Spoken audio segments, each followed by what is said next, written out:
आजिकाली कहार गुण ठारू अधिक रूपरंग और कपड़ा को देखा जाई थाए, किंतु मने रखंतु रूपरंग और कपड़ा तो गोटे दिन धक्का दे जाती, किंतु जहाटारे गुण थाए से सबुबेले साथी रे रही थांती।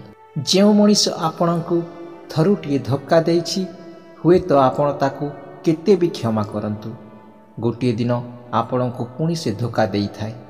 काहेकि ना मनीषर रूप तो बदली जाए, किंतु स्वभाव केबे बदली न थाए। जेउ मनीषर प्रेम पाई आमे सबु किछि देई दियंती, बदलए केवल प्रेम देवा पाई भी तार साहस हुए नाही।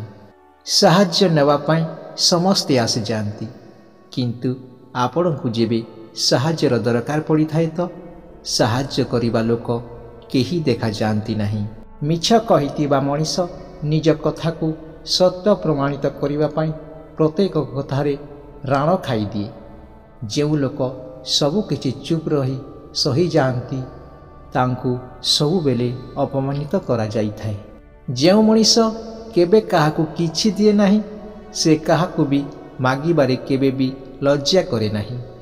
दुनिया रे सबुठारु उत्तम उपहार हेउछि समय, कारण जेबे भी आपण काहाकू समय दियंती तो आपण जीवन रे सही क्षण दियंती, जेउ क्षण केबे भी फेरी आसे नाही। साहाय्य भी एक अजब जिनिस अटे। साहाय्य कले लोक माने भूली जाती एवं न कले मने रखि थांती। लोके कहंती मु कौन करिबी, मु किछि करि पारुनी, मोर परा केही सहारा नाहंती, किंतु मने रखंतु बेसहारा लोक सबु बेले इतिहास रचंती। हाँ बंधु, मीठा शब्द ही मनीषर दर्पण अटे। चेहरारे कौन अछि से तो समय अनुसार बदली जाए। खुशी रे थांतु, भलरे रुहंतु। भिडियोटी भल लागिथिले लाइक शेयर सब्सक्राइब करंतु। जय श्री जगन्नाथ।